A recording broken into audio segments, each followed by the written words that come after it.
guys, and welcome back to my channel. So today we are going to be doing sewing essentials, things that we will need in our sewing kit before we actually get on into all the sewing tutorials and everything later on. So I wanted to go ahead and get started into this video because I have quite a few items that I need to go through in order for you guys to know what you need in the sewing kit.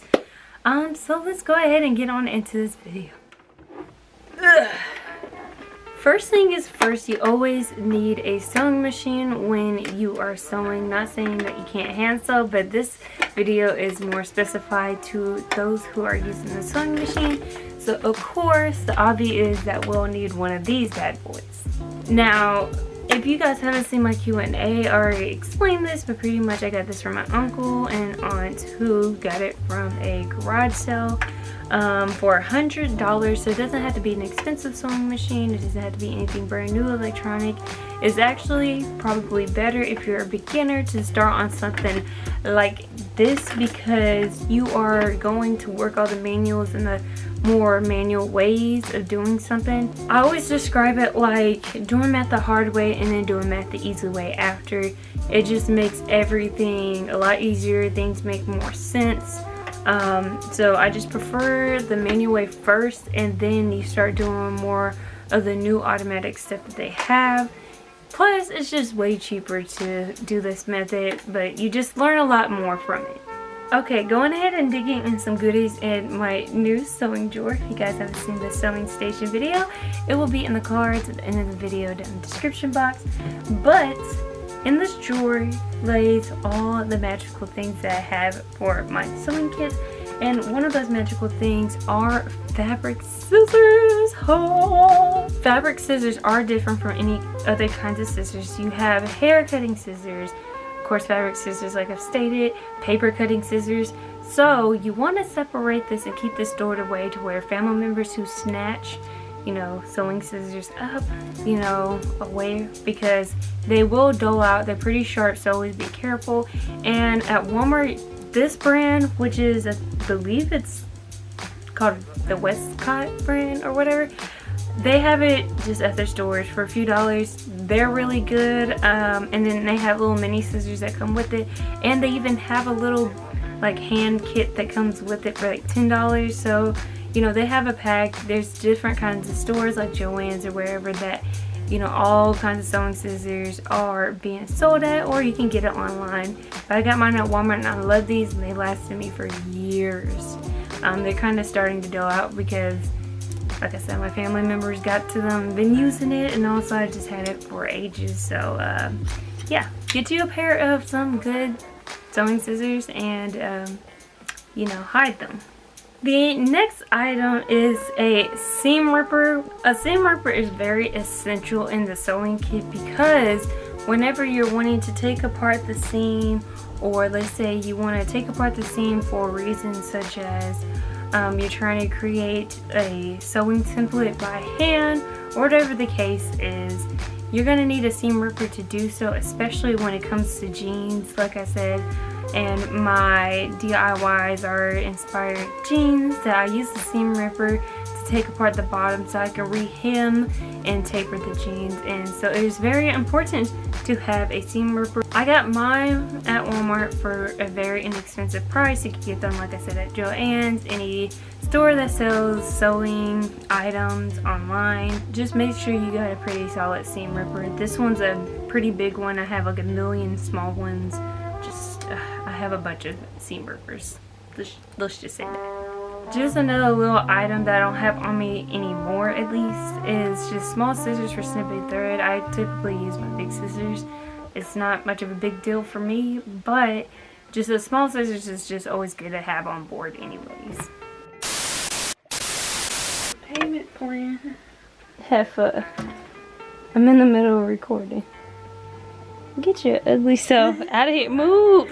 Come on, big head. Now, one thing I need to get is one of those little mini irons. They're very essential whenever you're trying to make kind of like a crease in the fabric, and when you have a wrinkly top that you need to do some work on, you're going to want to iron, and you're going to want some kind of iron board. So I'm going to use my desk to put some kind of fabric that will protect the top from bubbling or anything and the paint from lifting.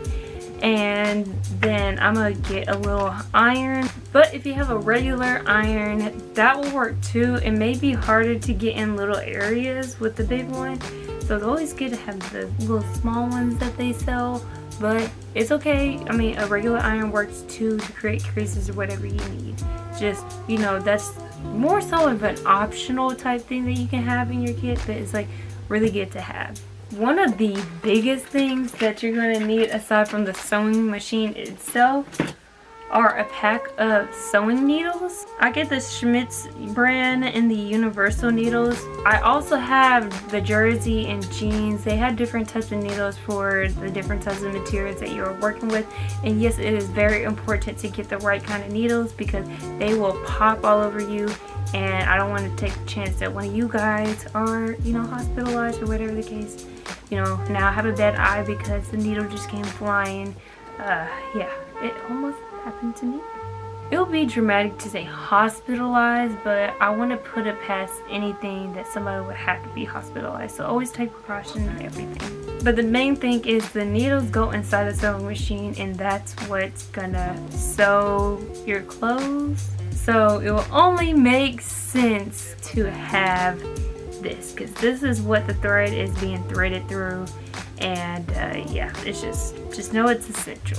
Next items are these two lovely little pack of things right here. One of these items are actually very underrated. I don't know why they're not talked about a lot more, but one of the greatest things to have are straight pins and safety pins. You always want to get the straight pins that have the balls at the end. Never get the little mini straight pins unless if you're working on like very small projects. Never purchase the pins that don't have anything at the end, because whenever you go put it in your mannequin or the little push cushion, which we'll get to later on in this video, you're going to lose the needle, or it's just going to be very hard to get out. And you know, we don't want to keep spending extra money on what not maybe useful for something, but I just personally hate them. So just from my expertise, do not buy them. Safety pins are very, very, very underrated. Although it is pretty essential to have straight pins, because you're gonna practically pin down the material and like, you know, whatever else.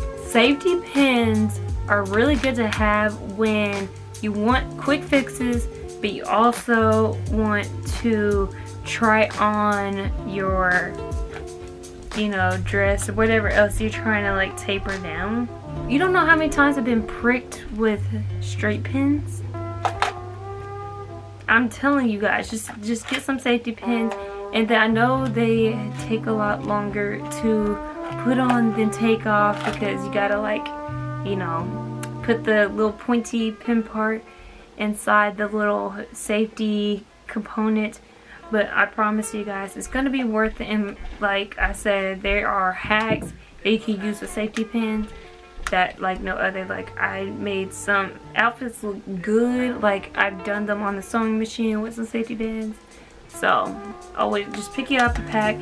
I got these two big old containers like this. You can probably even get bigger if you need, at Walmart for like probably $2, maybe $1. It was very cheap, very cheap. Like I can replace these right now if needed. I'm running out of safety pins though, so may need to do that. And speaking of pin cushions though, these little tomato looking things, or strawberries, whatever people want to call them, they're good to have. I mean, I don't really use them anymore because I just toss my pins to the side. And I know they get everywhere, and you know, I just end up buying a new pack sometimes. But they're really good to have. I have a billion of these too. Pin cushions just keep them from getting everywhere else. And pretty much you can just put them on the side while you're sewing, and as you take them out, you just pin them. And if you have one of those tricky pin compartments, like one of these, then instead of having to put them in the little slots that are in there, you can just easily keep them on the cushion and just use the pins for later. Another really essential item in the sewing kit is thread. I got thread galore.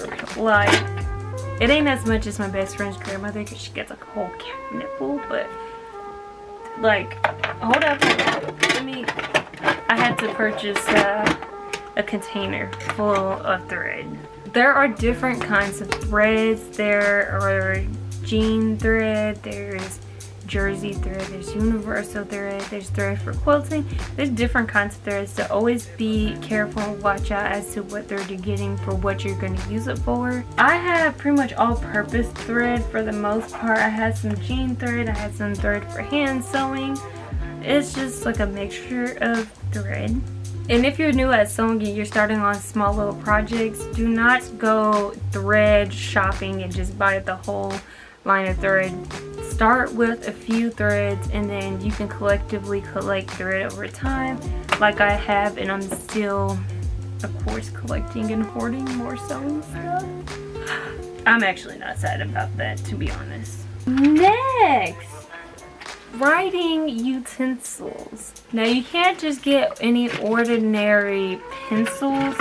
In the sewing section of any store, they have these chalk pencil slash crayon type things. I also like to keep a Sharpie on me. I keep the thick ones, you can keep the normal size ones, and also just some regular chalk will work. Some chalk comes in a square form and it's just thinner, easier just to mark lines. I don't know what I'm doing. But writing utensils is very important because on any sewing slip that you make or you want to write on, your clothes, different kinds of colors in the fabrics, depends on which, one that you want to use. Sometimes if I already know the exact measurement that I need and I, put it on and I mark, I'll just straight up use a Sharpie because, there's no going back from it, but I already know what I want. So I'll just mark it and be done. If I'm like, about something, I'll use chalk because it will wash away. Like if I wanted to cut it up here and I decided to cut it down here, I'll make another marking down here after I try it on everything. This will wash it away. But always get them in different colors. If you get chalk, then buy chalk in a light and dark color, because with light and dark fabrics you're going to use them interchangeably so you can see where you make your markings. One that would make your cutting job easier is getting a rotary cutter. This one, to be honest, is a piece of shit.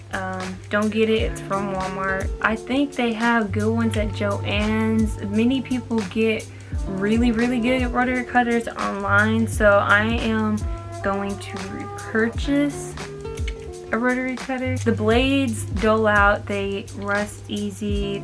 This whole thing is just janky. Like, hear this. I don't think it's supposed to necessarily do that. It's just so loose, and it has this like tightening thing in the back, but it doesn't tighten or move or anything. So honestly, just, this is the Westcott titanium bonded. No, but a rotary cutter is good to use if you want a faster cut, just not this.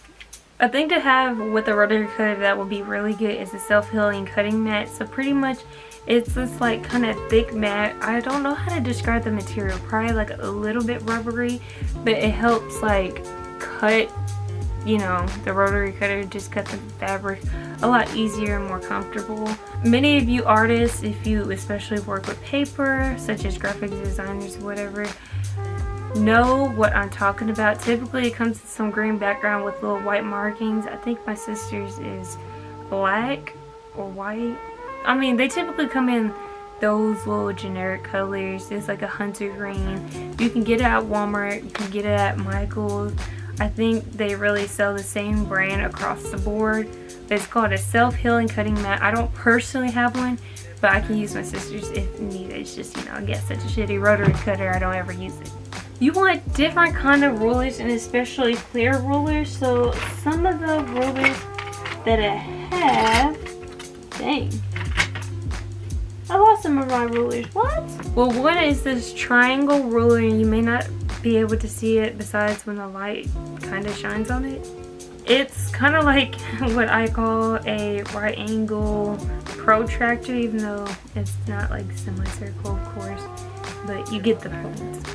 They have other ones that have curved edges. I have a clear, just rectangular ruler. They have different shapes rulers that you can buy online, some in Walmart, but mainly like online or in Joann's, that you can get in a pack. They're all just used differently for different kinds of uses, of course. It's just they have different varieties and have packs online that you can purchase them from. But a clear ruler is pretty essential when it comes to sewing, because you want to see where you want to mark, so you need it to be clear, but also, you know, measurements.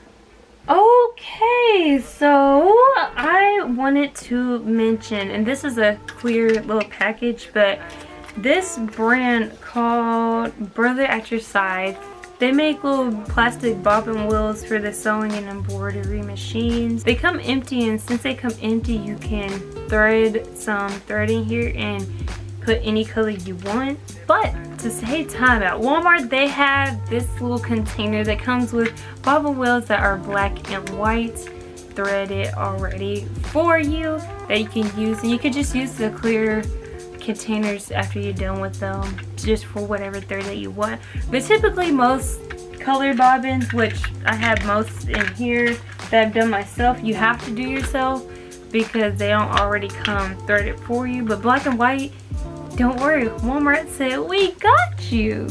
And I think this container is made by the same Brother brand. I'm not 1000% sure, but I'm kind of sure that that's the case. Honestly, these little magnets are just really nice to have, because whenever you, well, okay, I'm a clumsy person, so this really applies to me. But if you're a clumsy person like me, then you understand the pain. You know, it could be a good regular day and you're just walking with your sewing pins and ooh, just fall out your hand. And the moment that they fall out your hand, the cap is just so happens to be open and they go everywhere. Oh, what do you say? Magnets. They help you clean up your mess faster. Walmart sells these little square magnets in packs of 3. I don't remember how much they cost, but I think I found mine in the home improvement section. I want to say they have a little sticky backing, in which I don't really touch because, I mean, I'm not using them for that. But I guess if you know, build something to where you can just like stick each one on and then it'll make the work faster. I think I may be onto something there. But magnets are just great to have if you're klutzy like me and you drop all your sewing pins or safety pins and you just need a quick cleanup. This would do the job. Because at the end of the day, I'm not trying to get blamed that somebody stepped on one of my sewing pins. And last but very much not the least, KRAFT paper. And yes, it's KRAFT with a K. Walmart, I believe the last time I paid for this one, they sell this whole roll for $5. It's like actually a way bigger roll, but I use the hell out of this stuff, so.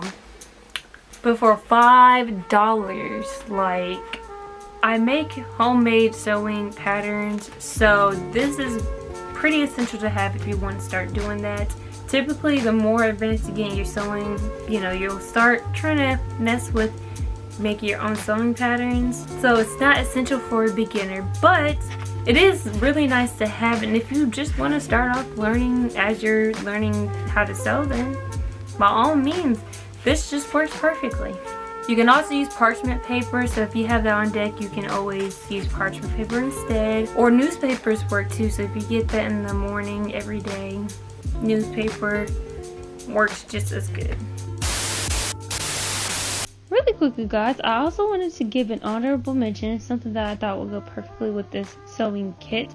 But since technology is the way it is and will always be, all my video files got corrupted, so this part is just going to be an audio, of course. It's not like you guys don't like the sound of my voice anyways. That was kind of weird. But anywhoosie, I wanted to mention that you guys look into getting sewing books, because pretty much these books are going to guide us and keep us on the right track as to where we want to be in our sewing journey. So no matter how old or young, how advanced or beginner-ish, amateur, whatever you call it, you always want to keep learning and learning and learning, because this is the only way that we will get better. This is only optional, but I thought it would be great as an honorable mention for you guys. If you guys liked the video, please give me a big fat thumbs up. It shows your appreciation and love for the video, because I want to be able to do this without you guys. Don't forget to subscribe. Also, comment down below, what should I name my sewing machine? I have yet to give her a name after all these years of us being in an intimate relationship. You know, she doesn't have a name, so, you know, I can call her No Name, you know, or machine, sewing machine, like Audrey Hepburn when she called her cat, No Name cat. And I hope to see you guys next time. Bye-bye.